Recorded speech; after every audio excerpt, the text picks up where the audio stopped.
C'est une première à Clisson. Pour féliciter les apprentis ou stagiaires des professionnels qui ont eu leur diplôme CAP, BEP, BP ou Bac Pro, l'Association des commerçants et artisans de Clisson a décidé d'organiser au centre Olivier de Clisson une cérémonie destinée à donner un caractère officiel à leur réussite. La CAC, l'Association des commerçants et artisans clissonnais, a eu l'envie cette année, et pour la première fois, de féliciter les jeunes apprentis.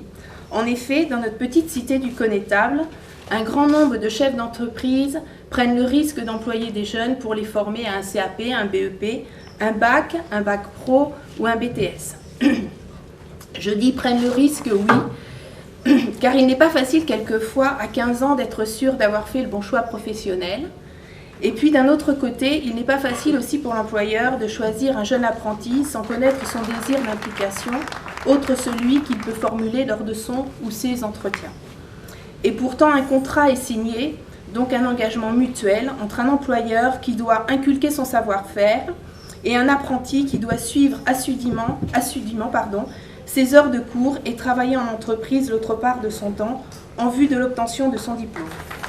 Je féliciterai tout d'abord les maîtres d'apprentissage qui, grâce à leur investissement quotidien, ont contribué à la réussite aux examens de tous les jeunes ici présents et qui, de ce fait, participent au développement économique et social de notre cité.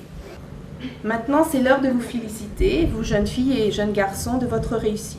On ne peut réussir que si l'on s'investit, c'est-à-dire que si l'on est ponctuel, assidu, responsable et bien sûr professionnel.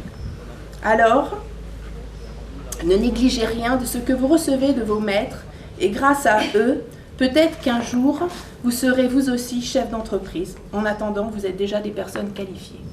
L'avenir de l'artisanat et du commerce, ça dépend effectivement de ceux qui ce soir sont les lauréats.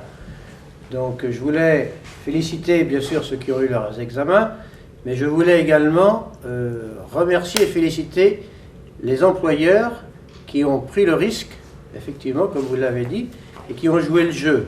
Recevoir un jeune, c'est faire un pari sur l'avenir, c'est lui faire confiance, et puis c'est passer de son temps pour transmettre un savoir et un savoir-faire. Et ça, c'est essentiel dans la formation du jeune, mais c'est essentiel aussi pour la pérennité de vos activités, parce que tout ne s'apprend pas à l'école.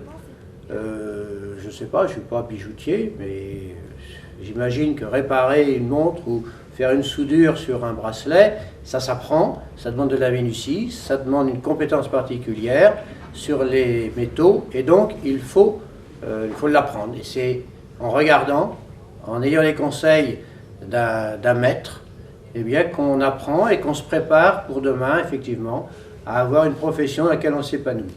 Alors je crois qu'aujourd'hui, on le voit bien, il y a pas mal de Français qui se lancent dans des micro-entreprises, dans des activités indépendantes. Je crois qu'il y a un retour un peu vers la prise d'initiative et de responsabilité, parce que je crois que c'est une source d'épanouissement. Il y a peut-être aussi les conditions économiques qui le font parfois, mais c'est aussi une source d'épanouissement quand ça marche, bien sûr, que ça réussisse. En tout cas, moi, je suis très attaché à l'enseignement par alternance, à l'enseignement technologique en général d'ailleurs, parce que je crois qu'il y a beaucoup de savoir-faire qu'on pourrait perdre s'il n'était pas transmis. Et donc, je voulais absolument féliciter les maîtres de stage, qui ont bien voulu accueillir des jeunes. Et je disais la semaine dernière qu'il y a aujourd'hui un déficit d'employeurs pour accueillir tous les apprentis qui se présentent dans les écoles, les chambres de commerce et des métiers, mais pas dans toutes les professions, bien sûr, parce que j'ai bien entendu Sébastien a dit, il y a des professions aujourd'hui qui sont moins recherchées que d'autres, mais il y a aujourd'hui un déficit de maîtres d'apprentissage. En tout cas, bravo à tous, et puis j'espère qu'il y en aura comme ça tous les ans, parce que c'est l'avenir de notre pays aussi. A noter que Jocelyn et Léa de la boulangerie des Halles étaient absents et qu'il y a 3 mentions parmi les lauréats.